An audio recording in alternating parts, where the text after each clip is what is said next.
Okay. Hi, everybody. Sorry, we're starting a couple of minutes late. My bad. Welcome to the Billy Wilder Theater. I'm Claudia Bester. I'm the Director of Public Programs here at the Hammer Museum, and I'm very pleased to welcome you to tonight's conversation with Susan Orlean and Roxane Gay. Before we begin, I want to invite you all back to the Hammer Museum to see our new exhibitions of artwork by Larry Pittman, Yoonhee Min, Max Hooper Schneider, and Yasmina Metwali. Admission to our museum galleries is always free. We also have hundreds of great public programs coming up, including Constitution Happy Hour, which is kind of like a book club discussion where we read and discuss passages from the Constitution. Everyone gets a free copy of the Constitution. But we have booze and leading constitutional scholars to facilitate the discussions. In 2 weeks, Lawrence Weschler and Mona Simpson will be here discussing Weschler's new book on Oliver Sacks. Then Naomi Klein will be here talking about climate change and the Green New Deal. Novelist and poet Ben Lerner will also read from his new book in November, and we are also having a series of talks about Van Gogh by art historian and former Getty director John Walsh. So we have lots of cool free public programs coming up here at the Hammer, and we'd love to have you all back.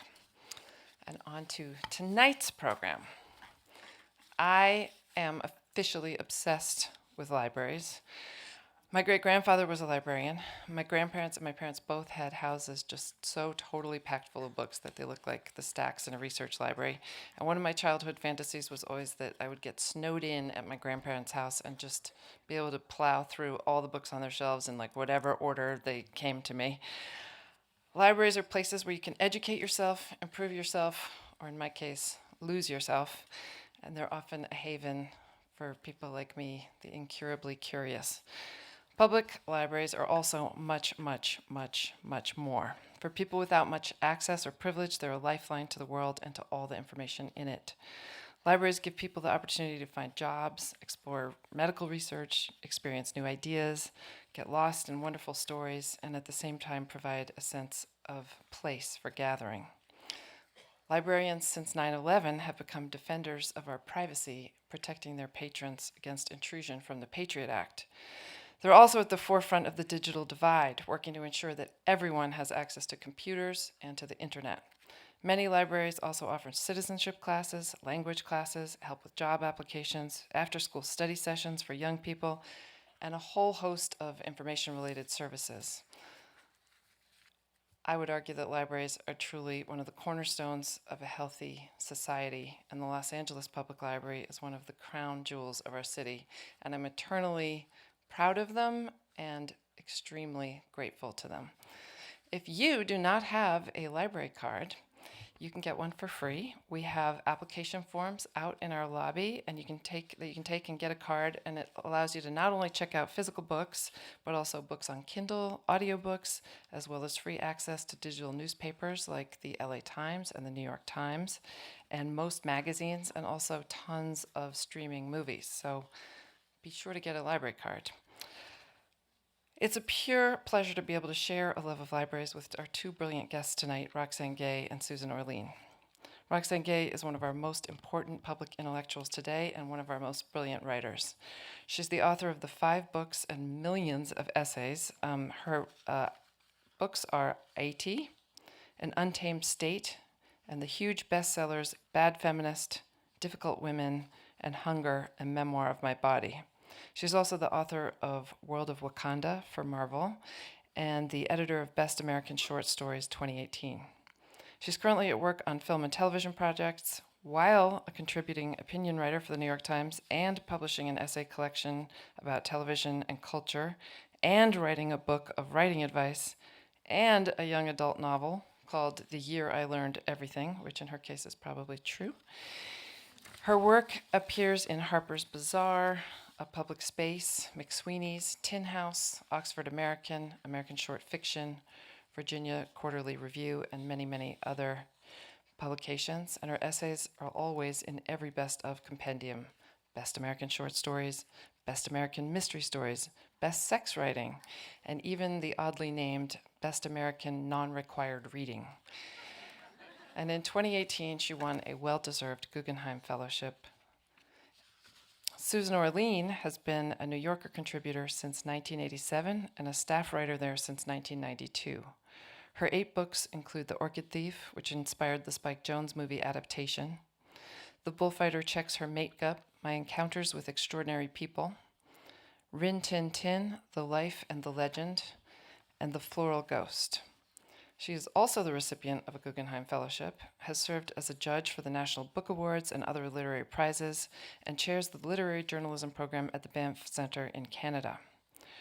Her most recent book is the New York Times bestseller, The Library Book, which received nominations for the Andrew Carnegie Nonfiction Prize and the LA Times Book Prize, and won the California Book Award for Best Nonfiction, and it's being released this month in paperback.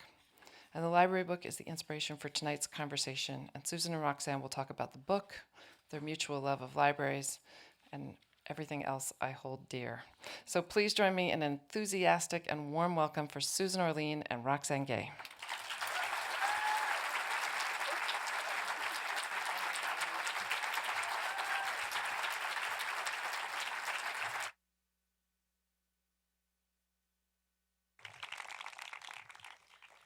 Thank you all for being here. And we're going to start with just a brief video that's kind of a love letter for the LA Library.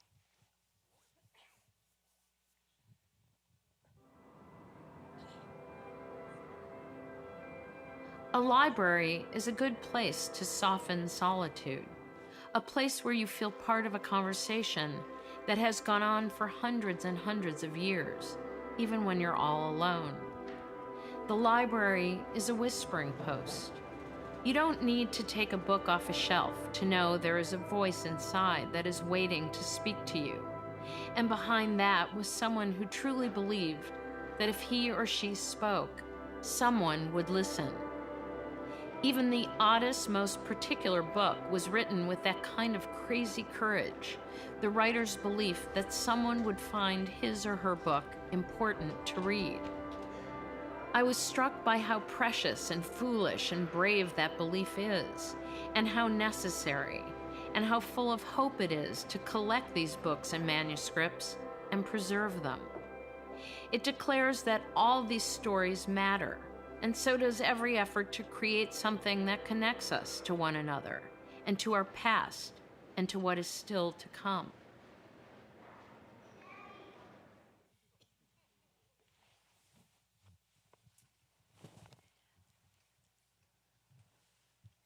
Again, thank you all for being here. And I'm actually celebrating because I think today is the official publication date of my paperback. And I realized that it used to be that meant something specific, like suddenly the book appeared, but it just means that it's the official date at which the book has come into being. But in any case, I'm thrilled to be here with Roxane. We were very busily chatting away in the back, and I feel like my train of thought is still we're still on that. We were in Bali and we were talking about real estate. Look, the stuff that matters. happens. The most important stuff. But we're also here tonight to talk about libraries, which have been formative, I think, for both of us. And certainly, I would hope, formative for the people in this room because they are such cornerstones of our communities. So, I mean, one thing that has occurred to me in the course of working on this book is I began the book in the Obama administration, and the book was released in a very different administration. And it actually, unfortunately, but very significantly, became I think all choices you make as a writer are political, and choosing to write about libraries always meant something to me about writing about a place that was democratic and inclusive, but it began to feel urgent in a way that I had never anticipated, or I should say never had a nightmare that included that outcome. yes, I think for a lot of us who have been writing, especially in spaces that focus on anything related to community, to social justice, the Trump administration has shifted and shaped the tenor of what we have to say, and created an urgency that I don't know that any of us could have anticipated. So, when you think about this book, well, first of all, for those who are not familiar with the library book, which, get it? What is the library book about? Well, it is actually about a couple of different things. I mean, it began as a sort of inquiry on my part into the very question of why libraries meant so much to me, why I felt such an emotional pull to libraries when, on some very kind of pragmatic level, it's a building with books in it, but it had such an emotional punch for me to think about libraries that I really began just with this curiosity. What makes these places have that kind of connection for us? And I also had this sort of journalistic curiosity, which I feel about a lot of places that are, quote, ordinary, and that is this curiosity about just how do they function day to day? What's the ongoing life of this place that's so familiar that actually I realized I knew very little about how they worked. So that was sort of the groundwork. I had just moved to LA, and I'd given a talk for the Library Foundation, and this was before I knew much. I mean, it was probably within the first week or two of moving to LA. And as a thank you for doing that talk, the person who runs the Library Foundation said he would like to give me a tour of the downtown library. And I was very excited because I didn't know LA had a downtown. So I met him at the library, and to begin with, fell in love with the building and just thought this was a remarkable piece of architecture. But as we were walking through the building, he stopped in front of the fiction section, and he pulled a book off the shelf and took a deep whiff of the book. I, being new to LA, thought this might be an LA thing, and do I now take that book and smell it too, or do I take another book? I just wasn't quite sure what to do. He then said to me, you can still smell the smoke in some of them. I said, well, did they used to let people smoke in the library? And he said, no, smoke from the fire. And I had no idea what he was talking about. And he said, the big fire in 1986, it closed the library for 7 years. And I was absolutely galvanized. I thought, I've never heard anything about this. I need to find out more. And that curiosity dovetailing with this existing interest in my part on just sort of exploring the idea of libraries in general. And this really underscored it to me because the thought of a library burning was so horrifying that it actually supported my original question, which is, what is it about these places that is so deeply emotional for us?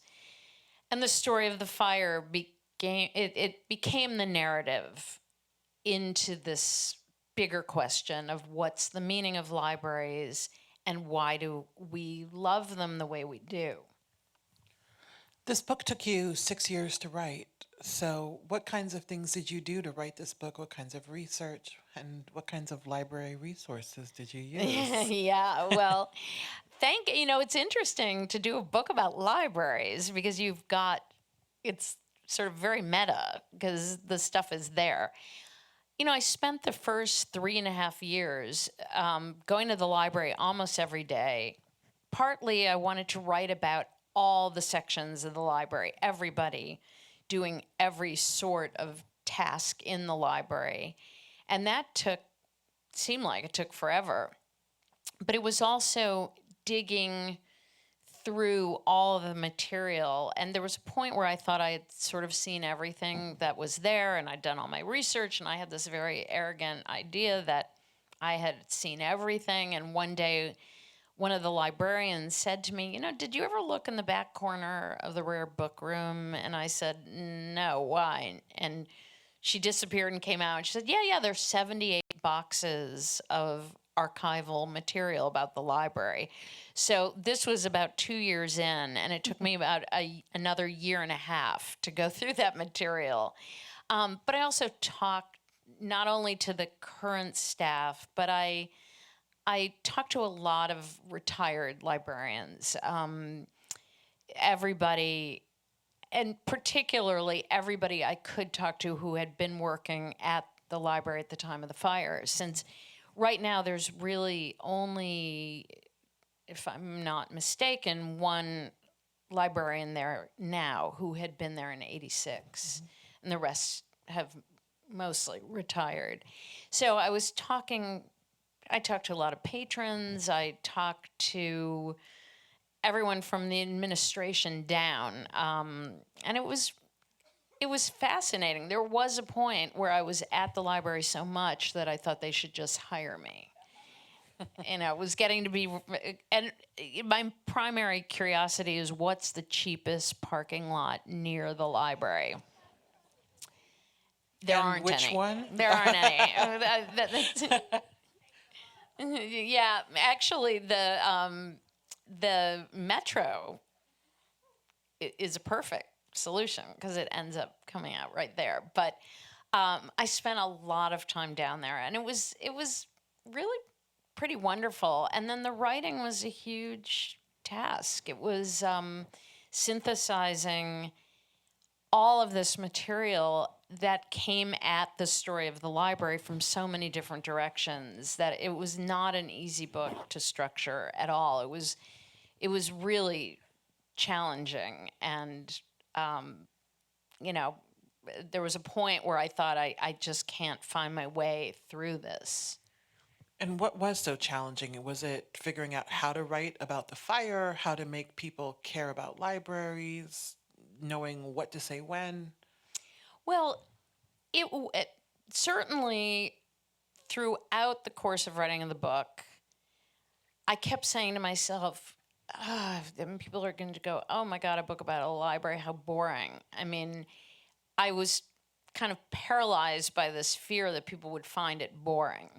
But it was mostly weaving together the story of the fire, the history of the library, the history of librarianship, which was fascinating, and then the story of the day-to-day life of the library and the story of the investigation into, because the fire was arson. And so there was a very complicated legal part of the story about the investigation into the arson and the arrest and effort to pursue prosecution against the young man who was accused of the arson. So it was like it was sort of octopus-like. It had a lot of different narrative threads. And I just sort of, at some point, thought this is a story that I'm not going to fight against that. I'm going to allow it to be these multiple storylines. In thinking about the multiple storylines, and in particular, the day-to-day functions of a library, one of the key things that libraries do is serve as a community resource.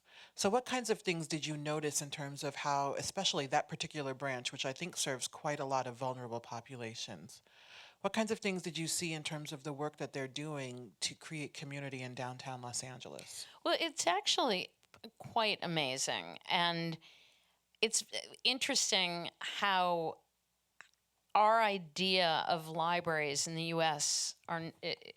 that is not the same attitude around the world, by the way.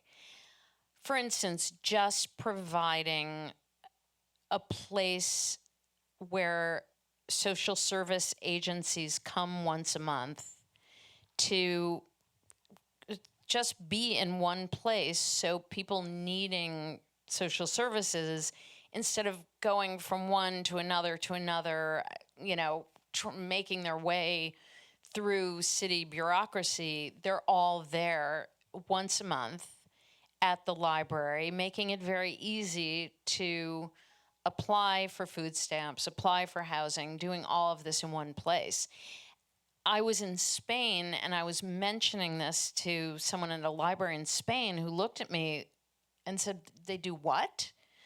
And I said, well, the fact is that it makes perfect sense. I mean, people who need these services are in the library. It's a perfect way to provide quick access for them.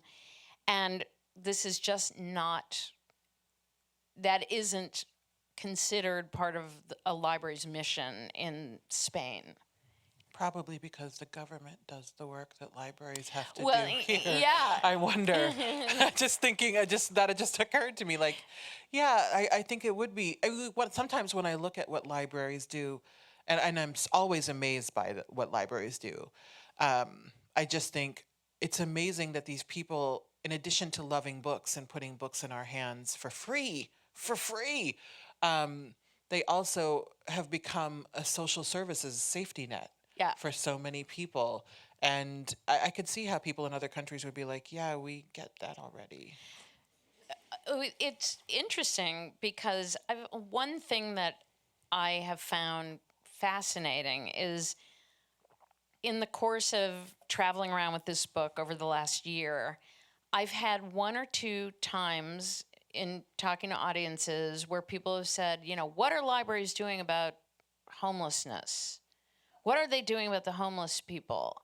And I've said, well, libraries don't create homelessness. They actually are doing what the government should be doing, which is trying to provide it's not like anybody gave libraries a whole bunch of money to be providing these services. They're doing it out of a sense of duty and mission and a kind of optimistic belief that they can do something.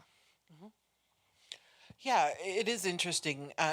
There's a part in the book where you talk about sort of the kinds of people around the library and in the library. And it seems like sometimes people are uncomfortable with different kinds of people in the library. And so how did you approach that in the book? And in terms of the reception of the book, how have people responded to seeing the breadth of work that libraries provide to communities? Well, I do think this is a question that comes up frequently, where people think, at what point are libraries drifting away from this specific mission of providing a portal for knowledge into being too oriented to social services. And I think people worry about it, and they're kind of confused about how can they be both? How can they provide all that they do? And frankly, it is sort of miraculous. In the course of time working on this book, the library here opened their New Americans section, which it was it was an amazing thing to do, which was to collect in one part of the library all the material that would be useful and valuable to people who were new in this country. And it was an incredible irony that this was happening at the moment that we were caging people at the border. And it was remarkable. But this is, I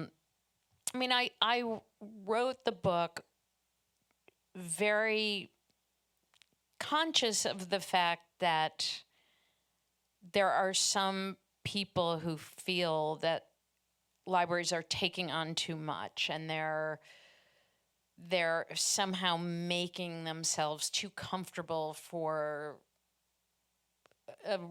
too many people, you know, which is, it's a pretty loaded aspect of this. I mean, when you consider what other parts of a community or the city that just have said we are for everybody. It's not everybody thinks everybody is everybody. Yes, we see that quite a lot here in Los Angeles. This place is kind of like the I'm going to epicenter make that a of bumper sticker, by the way. You should. I mean, I'm You kind should. of loving it. It's definitely something we have to think about. So, what libraries, thinking about your experiences with libraries, what libraries have been most formative to you? Were you always someone who enjoyed libraries? Did you use them a lot as a kid?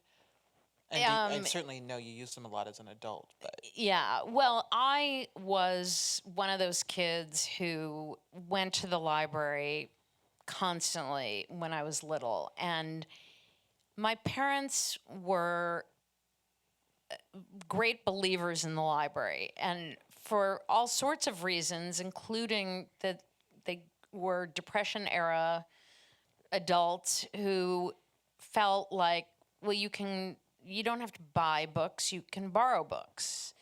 And that makes sense because you're reading them. It's about reading them. It's not about sticking them on a bookshelf. So we went to the library all the time, and it was probably my favorite thing to do as a kid. Just going and being, it felt like magic to me. And it felt like everything in the world was there. And what I really loved as a kid was the surprise of not knowing what you were going to find. I mean, it's one thing if you have a certain book you want and you go to a bookstore and you buy it. I mean, I love bookstores, but it's a very different experience. You go in, you get the thing you want, and you leave. For me, libraries were always about browsing and about not really knowing what I might encounter and think, oh, I want that and that. I mean, that still happens to me in the library. It's still my favorite part of being there and seeing. I mean, actually, one of the most fun things I did while I was working on the book was to sit at the checkout desk and just see what people were checking out. And 99% of the time I was saying like, whoa, I didn't even know that book existed. Or the other part of the time I was saying, I wonder why they would want to read that book. yes. I mean, it's just like this, the range of human curiosity to me is like the most thrilling thing that I can possibly think about. And you sort of witness it in the library, both looking at bookshelves and saying, who the hell thought of writing that book? And then seeing every now and again, I would see like a totally weird, super specific book. And then somebody at the checkout desk with that book, and I'd think they found each other. Like the one person in the world who wanted to read that book, and they found themselves, and they're together now. And it was a very happy feeling. It's like a match made in heaven. Yeah. You know, that's one of my favorite things about libraries. My mom was a big believer in libraries, and we used to I had a red wagon, and I would take the wagon because I didn't want to carry all the books. I would pull them. And the best part about the library was that I could fill it up, and nobody said anything to me. And my parents just thought if it's in a book, it's fine. And so I learned a lot. I learned everything I learned about sex, I learned from Clan of the Cave Bear. And so for many years, I thought that you had to have sex on a pelt. With a bear. Oh, no. Yeah, with a not with a bear. That would be a lot. Right. But on a bear skin. Yeah. And it was just wonderful to have access and to have librarians who would answer my just absolutely silly questions. Looking back now, I'm just like the patience those people had for nerdy me, because I was a type A, straight A asshole student who just wanted to like give them lists of books and they would help me find them. It was just a miracle. And it's just awesome that these resources exist in our communities. And yeah, I just am fond. And I gotta say, I mean, I don't want to be so utterly starry-eyed, but I really look at librarians as pretty heroic. I mean, this is not a job that you do because you want to be rich. It's really the people who do it have a real sense of mission and I mean, it's an incredibly exciting thing to see people doing a job because they really feel that they are being helpful. Absolutely. And tremendous lack of judgment. I mean, you know, I'm sure there are librarians who are jerks and, you know. Yeah, there are. Yeah. I've met at least 3 of them. Yeah. But, you know, overall, it really was a kind of thrill to see people working at a job because they cared about it and because they felt it made a difference to people. And certainly, you know, I have memories of these librarians as being, when I was a kid, never passing judgment about whatever book I was looking for and never making me feel like I shouldn't or couldn't have that book. Mm-hmm. And I mean, that was an amazingly inspiring thing as a kid. Yeah, I think when you're in the hands of a good librarian and they don't limit your potential and they don't limit the possibility of what you can encounter in a book, it does a wonder. And I too understand that sort of reluctance to just get all starry-eyed and to make them seem like saints, because, you know, I'm sure there are some ratchet librarians somewhere being, but, you know, there's nothing wrong with being ratchet. Actually, one of the people who works at the LA Library now was telling me and librarians have been very much on the forefront of opposing censorship, opposing invasion of privacy. Mm-hmm. For instance, they won't allow anyone to subpoena the list of books you've taken out of the library. Mm-hmm. Because it's your business, and it really is a private matter. But one of the librarians was telling me when she was a kid, she grew up in a small town, and they had all the books that were about sex, but they had them in a cage. Of course they did. Yeah, in the basement of the building, and so you had to get someone to unlock the cage and let you go in. That sounds like a dungeon. Oh, well, I know. I mean, I was thinking kind of sexy, actually. What's the password? And when she worked as a page in the library when she was a teenager, and so she would go at lunch and just let herself into the cage and read basically every single book in this caged area. But, you know, there have been periods of time where librarians have been involved in censorship or removed books from the shelves, but overwhelmingly, they've been at the forefront of opposing that. And the American Library Association began Banned Book Week, which has, I forget what year, but it is a really kind of brilliant way of drawing attention to the fact that not everywhere allows you to read what you want. Yes. Banned Book Week does a lot to bring attention to the kinds of books that communities want to censor for one reason or another. And every time I see the list of the most banned books, I always think, That's not what I would have thought would be on that list. I know a lot of them are so strange They that really are. Like, the one I can't stand, To Kill a Mockingbird, Yeah. was recently put on a banned book list. Yeah. And because they didn't want to upset people by having to think about racism. So books can be banned for a range of reasons, not only because they might have inflammatory subject matter, but also because they confront inflammatory Yeah. subject matter. It's a very strange thing. But I I agree. always look at those lists and think, I've got to read that. Yeah, it's frankly a very good reading list every Right. time. And I would consider it a point of honor. Anytime I find that my books have been banned, I'm just like, ha, ha. Yes, Actually, it's I'm funny. doing the right thing. In the 50s, there were a lot of book burnings in the United States of particularly comic books. There was this, the attitude was comic books were causing people to become juvenile delinquents. And so there were, which was really terrifying because the way they burned books was very much like the way books were burned by the Nazis there was an absolutely epic national fever for book burning in the Hitler era.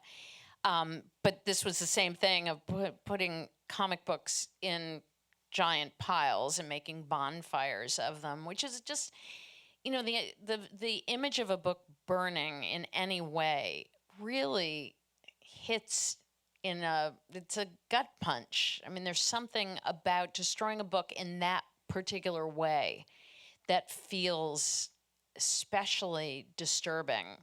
And just reading, actually, one of the most disturbing facts that I came across when I got very interested in all the Nazi book burning, because it was done as a ritual where people would hold up a book and declare why this particular book was being condemned. And it would be, I condemn Sigmund Freud to be burned for heresy and blah, blah, blah. And this was, they were very orchestrated. People gathered, but the people who most enthusiastically, actually, they were the people most involved in these book burnings were the German Student Union.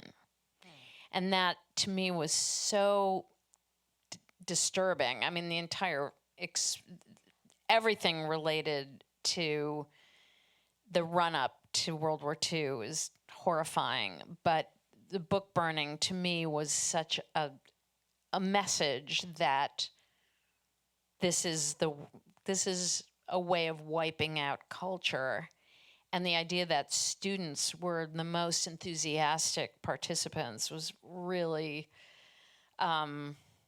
incredibly disturbing.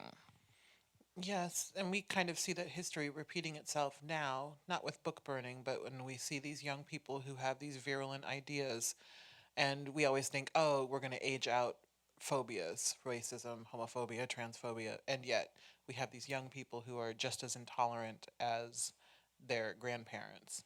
And I think we see that young fervor oftentimes not only in book burning, but in perpetrating all manner of bigotry, which is frustrating. Yeah. Oh, it really, I do think that most of us hold this idea in our heads that young people somehow are open and that bigotry kind of kicks in later in life.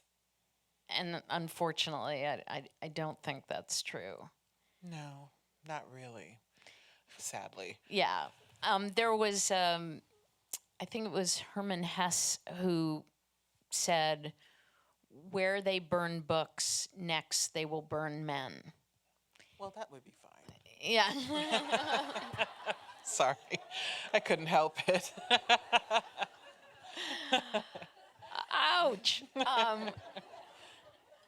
But it was a kind of revelation that the process of censorship and destruction of books and the removal of knowledge from a culture it's never an isolated event. It's a really a warning of what's going to follow. Absolutely. And on that cheerful note, Right. And now we would love to open it up to questions from the audience, and we can talk about libraries, the library book, how libraries serve your communities, and we can also talk about other things as well. We're both pretty well versed. yeah, and chat. We can return to our conversation about Bali. Oh yeah, I And mean, islands. let's see. Yes. Hello. I'm really very much enjoyed the library book, the book that you wrote. I guess my question is about libraries and how they fit into the general scheme of public spaces. I think for the last 40 years, we as Americans have been taught like everything the government does is bad, the DMV is horrible, government's terrible, it's slow, and we kind of have this idea that the private sector is more efficient and better at certain things. And that might be true in some cases, but in many cases it's, I think, more narrative than truth. And I thought I really appreciate in your book that it really shows that this is a public government-run, taxpayer-free public space that does incredible work. I'm just curious what your thoughts are on how do we push that narrative more broadly so that way Americans can see that a lot of the things that the government does is actually really useful, and I think that can change our conversation in terms of how we think about healthcare and school and all these other things. And yeah. That's a great point, because libraries, I mean, nobody thinks that privatizing libraries would ever be a good thing. And libraries really do what they do quite efficiently, and they are models of what something that is publicly run can be in the very best sense of the word. I mean, it's remarkable how rarely library initiatives to raise money for libraries fail. Even when the economy is not great, people tend to vote to support initiatives for tax levies for libraries, because there seems to be this feeling that we all have that they use the money, they make use of the money, they do what they do quite efficiently.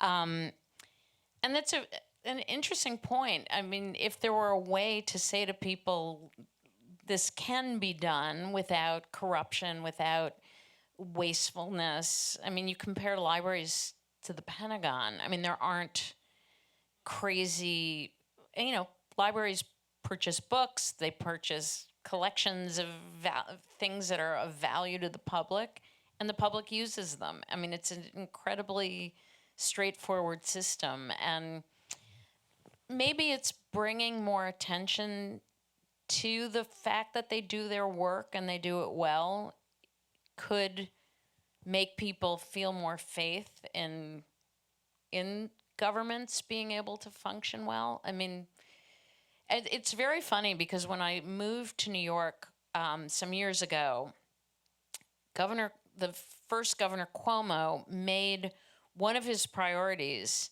was to make the DMV work. And it seems like such a petty obsession, except that his feeling was that if nobody sees anything working well in the government, they're not going to believe they work well at all on the bigger level. If you can't go in and just get your driver's license without it turning into torture. And he really did it. I mean, he just made these efficient DMV outposts that really worked, and his belief was it would serve as a model where people would say, oh, well, I guess the government can do things well. And maybe we just need to remind people of that aspect of libraries and kind of give them some hope. The problem is most of the rest of government leaves people in utter despair about governments being able to do anything efficiently and effectively. Hello. I just want to say first, thank you so much for coming and talking about libraries. I love libraries, so I love that there's an entire talk just for this. Um, I guess this was a particular question for Roxane. You mentioned your feelings about To Kill a Mockingbird. I was just wondering if you could elaborate on them a little. Well, I think it's a terrible book, and I hate it. But I also think it's really well written. I think Harper Lee is incredibly talented. I think it's a really great book for white people. Because black people already know about racism and how terrible it is. And it's like, we don't need a parable about it. But it's really frustrating how something that tells such a black and white story about the ills of racism is what it takes for people to understand racism even now. So it's more how we treat the book and venerate it, despite ample evidence of the ills of racism, that frustrate me. But on a sentence level, and in terms of the craft of the book, it's very well written, and I must acknowledge that. Do you remember reading it for the first time? No, I don't, because it was not memorable to me. I read it again because I had to write a review of this book about like the making of To Kill a Mockingbird. Oh, right. And for the Times, and so I just thought, well, let me go and read this again. And I was just like, it just was frustrating. And I think it was frustrating because black men don't get justice now. And so we don't need it to be fictionalized for it to be horrific. I think there's just too much that's happened in the past 5 or 10, well, frankly, in all of history. But the past 5 to 10 years have been particularly brutal in terms of black people in the justice system. And so I think it was reading it with that contemporary context that made it particularly frustrating. And then my partner and I went and saw the play on Broadway. And the play did even more to elevate Atticus Finch as this sort of grand savior. Right. And Calpurnia and Tom, whose last name I'm forgetting, the two black characters, the significant black characters, had so little to do in the play. And it seemed like you're not really interested in caring about black people. You're interested in being seen caring about black people. Mm-hmm. And so it just reminded me of how frustrating it was. But I do not remember reading it as a child. But I read a lot of trash as a kid. Yeah. I really was reading a lot of pulp fiction and spy novels. I read stuff that was good rather than the classics. But I mean, it's funny because I wrote a piece recently about remembering a librarian introducing me. I'd sort of outgrown. I read all these books about horses when I was little, and I was Black Beauty. Yeah, oh yeah. Misty of Chincoteague. I mean, this was just crack for me.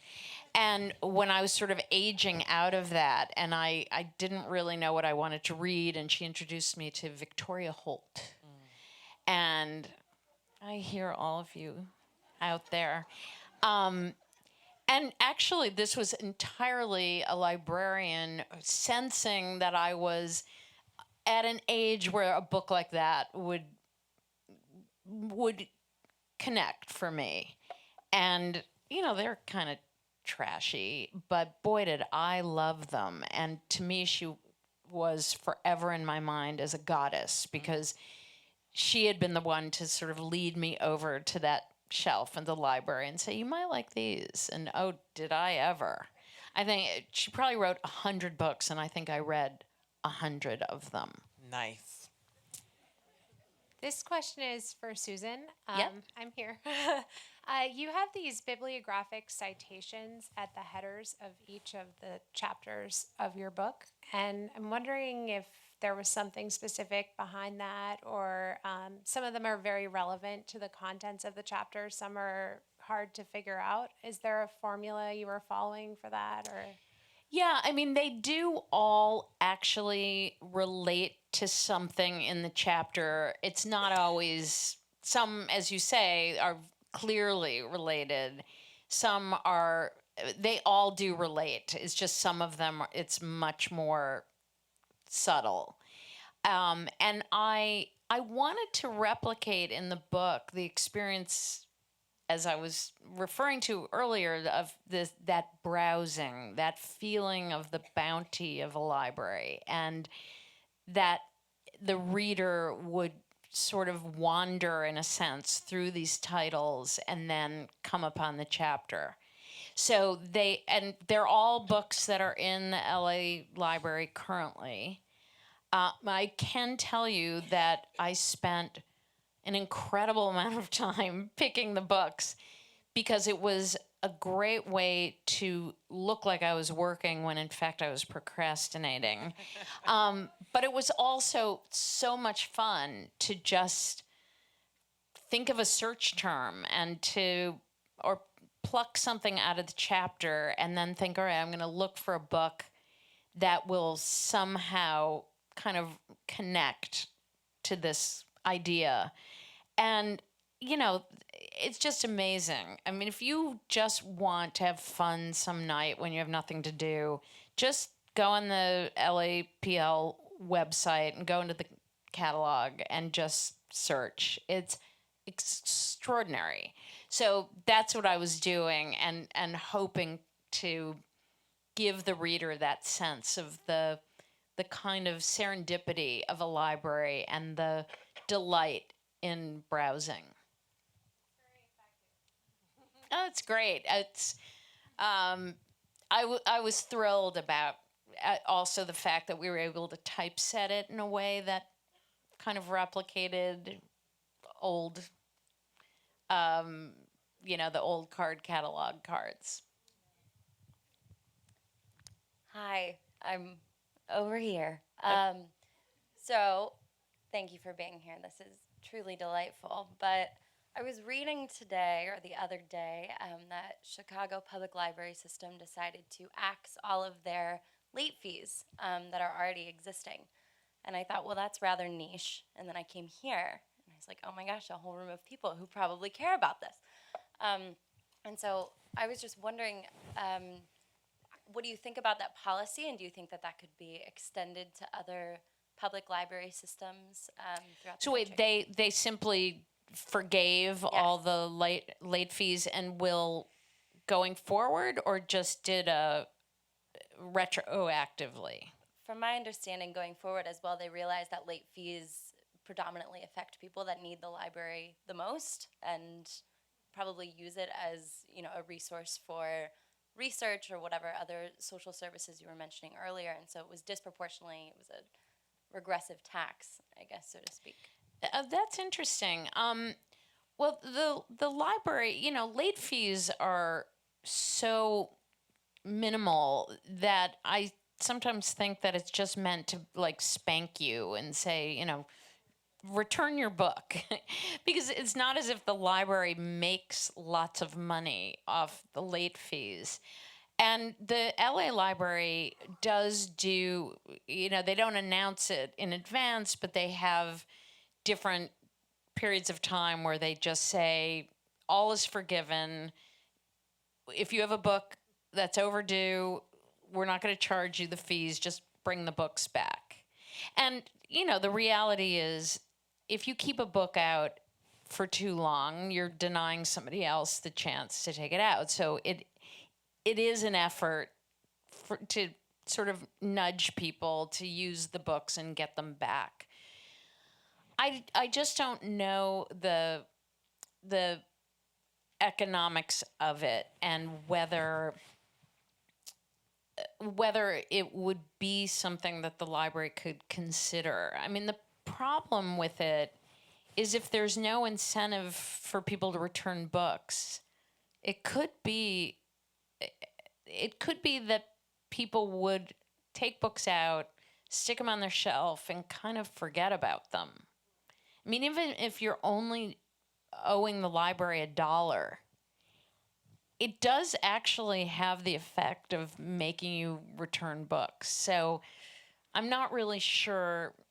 I feel like I don't know enough about it to know. And I do think The one thing I can say is a lot of people who use the library and take advantage of the fact that it's a safe, comfortable place to spend the day and read are not necessarily taking books out.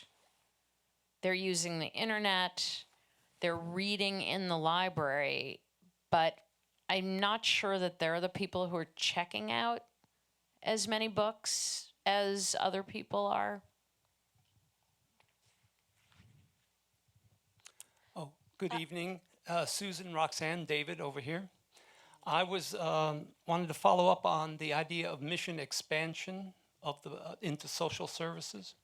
Do you believe there would be a tipping point wherein the volume of street people or homeless might crowd out homed patrons, and particularly children with red wagons? I have to say, who cares?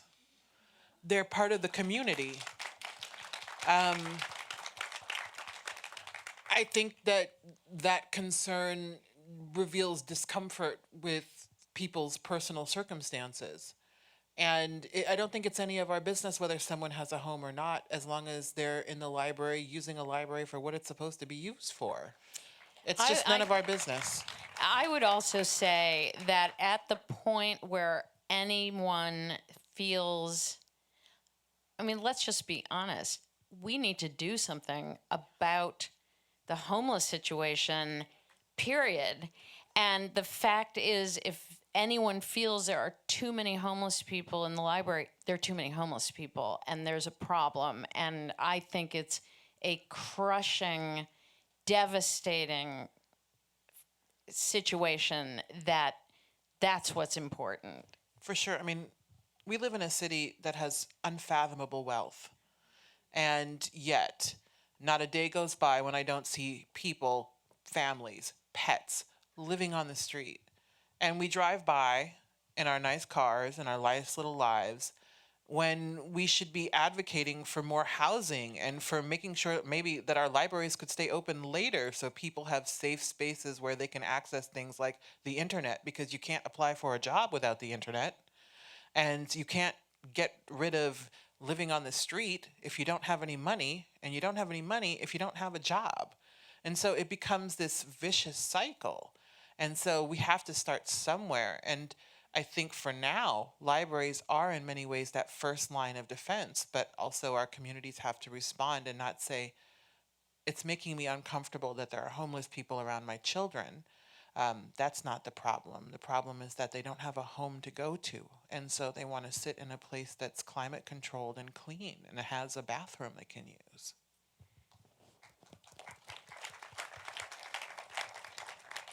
I think, there. I have a question. I'm wondering what feels particularly sacred to each of you about books. I noticed that you both talked about, Susan, you talked about books being maybe a cultural place, and as I'm thinking of the many ways that culture can exist in our world, it does feel sacred specifically for books to exist, and for them to be burned seems like a tragedy. So I'm wondering if there's something further there, if you all could expand on the sacredness of books. You know, I think there is something magical about the nature of a book. I mean, it is paper and ink and glue, and yet I think Milton said that it has the potentiality of human existence, that they are as close to the human soul as an object could be. I mean, they're created out of our minds. And that's the mystery of that, I think, is what makes them marvelous. The feeling that this object actually is a voice speaking, And in addition, I think the thing that really resonated for me is I began working on the book. I told my mom that I was working on the book because my mother was the person who got me to fall in love with libraries. When I was about a year into the book, my mother was diagnosed with dementia and slowly began losing her memory. It occurred to me that books do the thing that we can't do, which is they can remember forever. They achieve what we can't do, which is immortality. And that became so clear to me as I was working on the book and seeing my mother losing her memory, and she passed away before I finished the book. And the book, to me, preserved these memories that I had of going to the library with her. And it felt that I was kind of fighting against the limitations of the human machine by putting it in a book. And that feels sacred to me. You know, I have read for as long as I can remember, and at the best and worst times of my life, books have offered salvation. They have given me escape. They have helped me to understand things that were happening to me. They have helped me forget things that were happening to me.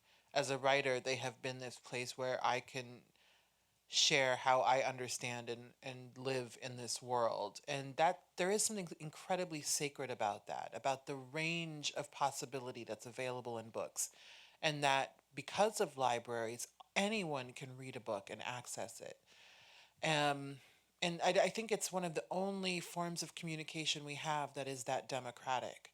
And even though it's, you know, we like to say publishing is really hard, it is. But in many ways, it's also very democratic because of self-publishing and zines and blogs and Twitter to a lesser extent. But books are always there in a way that I find to be incredibly enduring. The one constant in my life has been books. And there's something so sacred about that because it just brings us together. And I don't mean that in a cheesy way, but like everyone here loves books. And several times a week, this space entertains people who love books. And I think it's great that people can come together loving this thing that supposedly is going to die out. But it's not. It's a very enduring form. It's been around for millennia, and every generation thinks and has the arrogance to believe they're going to be the generation that brings books to an end. It's not going to happen. And I think that's also incredible. I'm going to give the mic to my friend who's wanted to ask a question all night, but I wanted to add a comment about the late fees issue.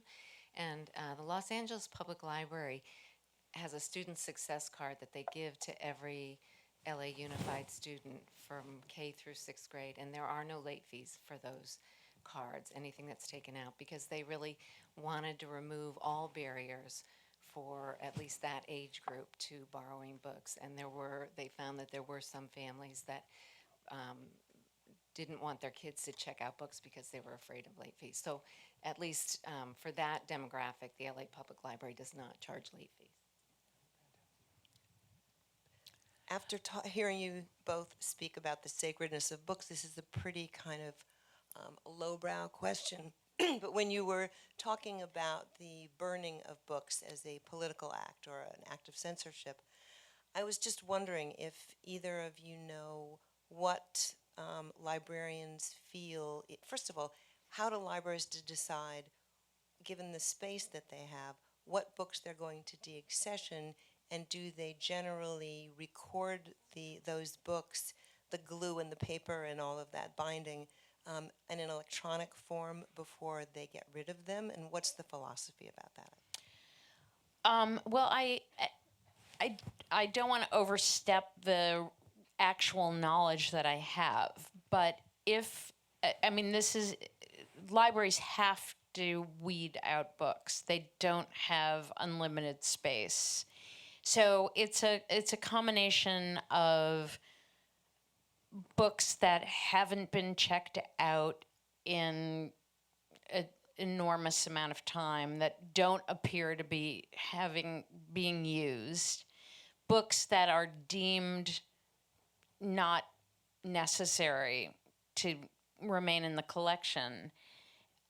Libraries themselves don't record books. Many books are now digitized in Google Books. So that actually takes some of the pressure off of libraries. They do have to weed books. They have to. People hate it, but they can't possibly keep expanding physically. But it's done.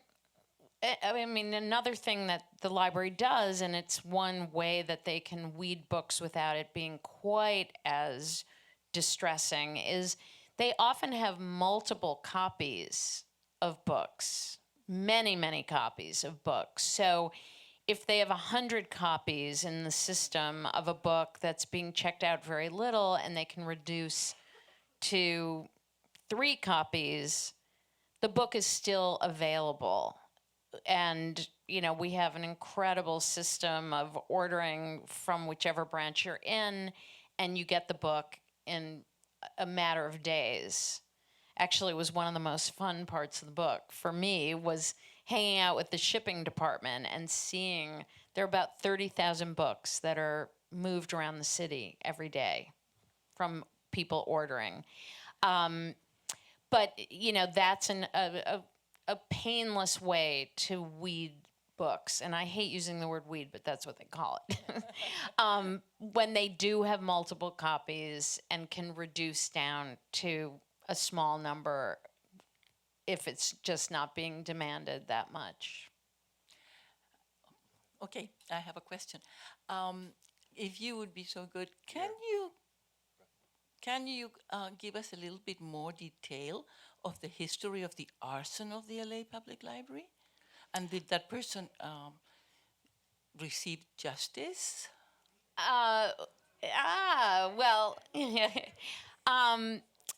I don't want to sort of remove any of the sort of mystery of the book, so I won't give you every detail. But the arson, I mean, the fire, just to give you some context, destroyed 400,000 books and damaged 700,000 more. So it was an epic. It was the largest library fire in American history.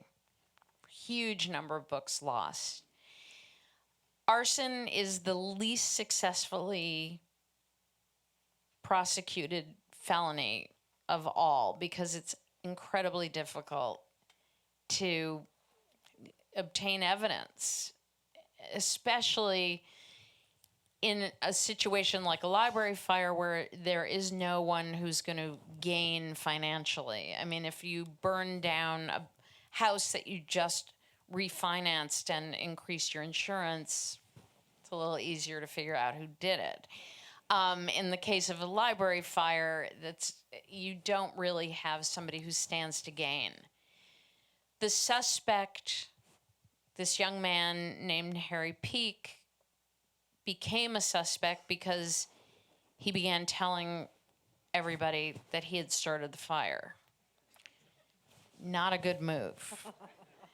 And he was eventually arrested. I won't tell you the outcome, but it was a really crazy, fascinating case. Harry had 7 different alibis, and I will say, if I learn anything from this book, it's really good to have one alibi.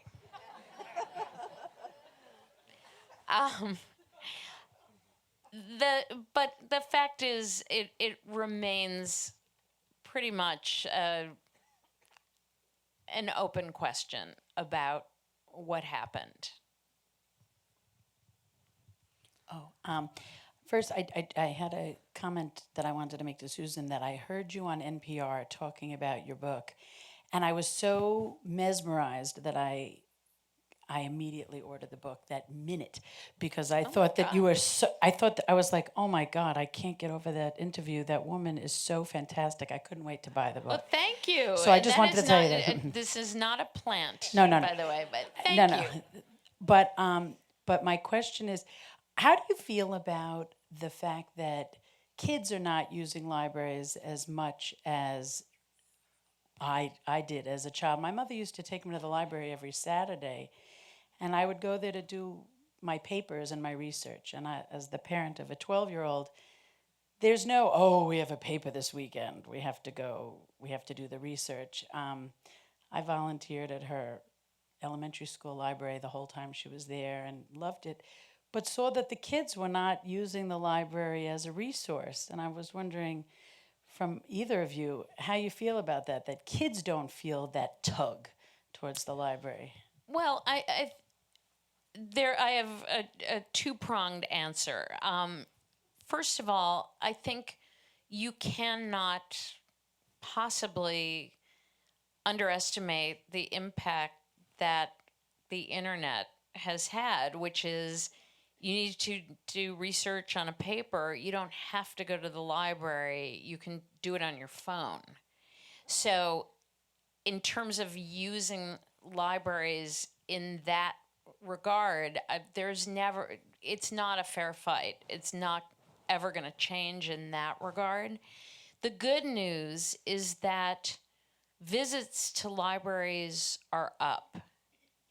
The number of books being checked out is slightly down, but visits to libraries are up.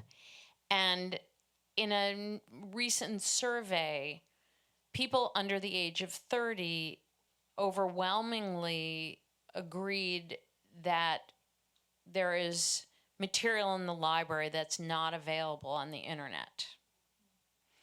So while 12-year-olds may not be running to the library to do their homework because they can do their research at home, we aren't losing this idea that the library has something that isn't accessible on your phone. But I also see this other move, which is that people are re-embracing the idea of the library as a gathering place, as a place to go because it's nice to be around other people and you can do your work. I saw that in libraries all over the country when I was on tour, which was lots of people who just don't want to be working at home. I mean, we're in an economy where so many people don't have offices anymore. And I think libraries are really, I don't want to say they're reinventing themselves because they've always been places where people can gather and work. But I think they're emphasizing the fact that they are physical places where you can go. They have fast internet. They're often beautiful buildings. There are nice people there who can answer questions for you. And I really see a brighter future. Adolescents, I don't know, but I do think that people who work in an economy where they don't have somewhere to go to do their jobs are rediscovering the fact that libraries are wonderful places to gather. I mean, that libraries have to exist parallel with the internet now. That's just the way it's going to be. I'd like to think that children, I mean, if you go to the downtown branch or any story time in any branch library, there are tons of kids, tons. And that's how you make library lovers, with little kids who maybe when there's a period when they're adolescents where it's not where they're going to hang out, but you do make library lovers by starting when they're young. I just wanted to say that there are tons of kids in the library. If you're thinking that kids aren't in the library, maybe you should go to the library and see all the kids that are there. It's not just books anymore. You can learn to play a ukulele. You can rent a ukulele. If you're a parent like me, I have a daughter, you can rent play kits that have books and have materials related to the book, activities to do at home, story times. There are clubs for teens learning how to code, learning how to make zines. I mean, it's a whole world of community in our city. Yeah, and I think your point is really a good one, which is that libraries aren't trying to compete with the fast access to knowledge that, they don't think, oh, well, we can do Google better than Google does. I think that they're saying we can do in-person, real-life experience better than the internet does, and that programming is a huge part of that. And I think that and I have to say, just as a little plug, a lot of that programming is supported by the Friends groups and the Library Foundation. So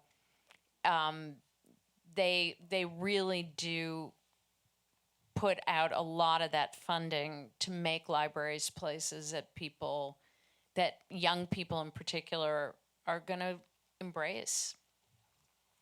All right, we have time for one last question. Thank you. I just want to say to both of you, thanks so much for being here. It's been wonderful. So my question, we've been talking a lot about like all the great things public libraries are doing and the breadth of resources they provide, particularly with social services for people experiencing homelessness nowadays. So my question is, essentially, a lot of work goes into that, a lot of labor. And so I was wondering, in your conversations and your research for this book, what kind of conversations on the labor of librarians, especially emotional labor, that goes into what they do?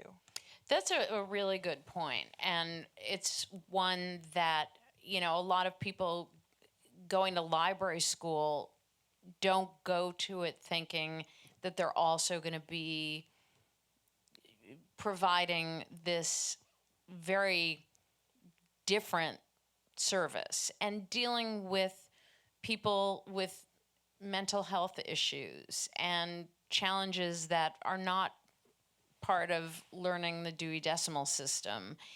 And honestly, I think we haven't stepped up to support that in the people who are providing those services. And again, it's like what you were saying, libraries are doing a ton of work that the rest of city government is falling down on.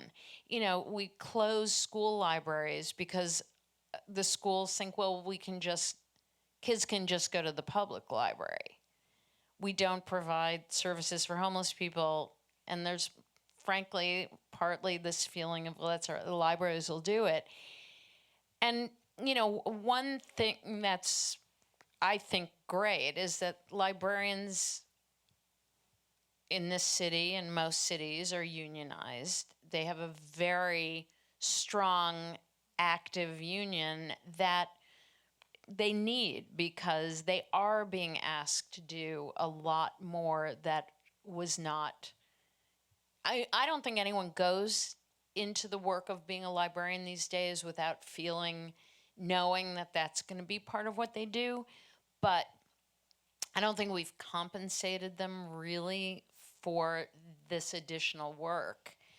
I sometimes wonder whether that's because women have dominated this field for a long time, not since the beginning. I mean, it really was a later development that librarianship became feminized, but just something to think about. I mean, I do think that that's kind of rolled into the fact that we've just kind of let their job keep expanding, and we haven't really compensated them for that additional work. And it's a ton of work.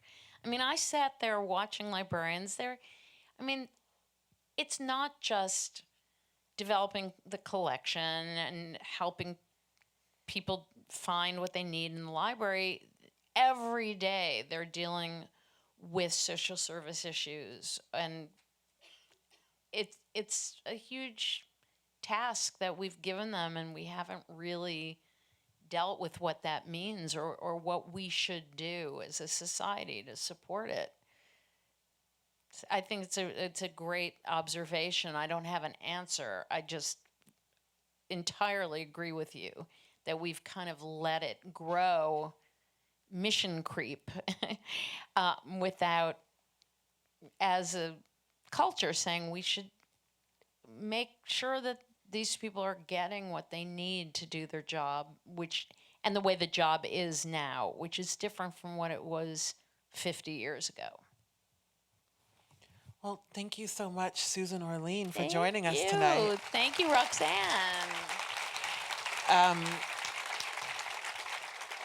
Susan will be signing copies of the library book in the atrium, the courtyard place, you know where.